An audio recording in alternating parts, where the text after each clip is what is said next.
দাদা নমস্কার। বলেন। কেমন আছেন? হ্যাঁ ভালোই লাগছে। কি নাম এখানে আপনার? ইনজামুল। কোথা দিয়ে এসেছেন আজকে?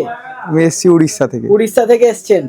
আচ্ছা আচ্ছা, বাংলা এত ভালো বলতে পারেন আপনি, তাই তো? আমি একজন বাঙালি, কলকাতারই বাঙালি। ছেলে। আচ্ছা, এখানেই থাকেন উড়িষ্যায়? আমার কাউন্টার উড়িষ্যা। আচ্ছা আচ্ছা, তো কেমন প্রোডাক্ট লাগলো আমাদের আজকে না, ফোকাস এন্টারপ্রাইজে? আমি যা ভেবে এসেছিলাম তার থেকে বেশি। তার থেকে বেশি ভালো কোয়ালিটি? হ্যাঁ, তাই তো? কোয়ালিটি ভালো, বেস্ট একদম। মাল আপনাদের আচ্ছা। খারাপ না, ঠিকই আছে, বাজেটের মধ্যে ফিট একদম। বাজেটের মধ্যে আছে, যেমন দেখিয়েছিলাম ইউটিউবে, ঠিক পেয়েছেন? হ্যাঁ একদম একদম সেম আছে।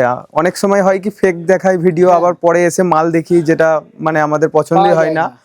কিন্তু এখানে যেটা করেছি সেটা একদম ফাইনাল আছে। একদম ফাইনাল আছে, তাই তো? হ্যাঁ ঠিক আছে দাদা, অনেকে যারা আসতে চাইছে তাদের উদ্দেশ্যে কি বলবেন? এখানে এলে প্রফিট করতে পারবে মাল নিয়ে? একদম অবশ্যই, এখানে আসলে একদম প্রফিট করতে পারবেন মোটামুটি। হোলসেল মার্কেটের জন্য হেভি বেস্ট জায়গা এটা Best, একদম। তাই তো? সব এ টু জেড আপনি পেয়ে যাবেন মোটামুটি এখানে। 10-এর মধ্যে কত দেবেন ফোকাস? 10-এর মধ্যে 9 আমি দিতেই পারি একদম 9 দেবেন, তাই তো? 100%। এক নাম্বার কেটে নিলেন কেন? এক নাম্বার কেটে নিলাম বলতে গেলে কিছু কিছু প্রোডাক্ট এখানে আমি দেখতে পাচ্ছি না। দেখতে পাচ্ছেন না? ঠিক আছে, তাহলে পরে যখন আসবেন নিশ্চয়ই ওটা পেয়ে যাবেন। ঠিক আপনি এখানে লিখে দেবেন কি কি পাননি। ঠিক আছে, নমস্কার, ভালো লাগলো আপনার সাথে কথা বলে। Thank you. Thank you.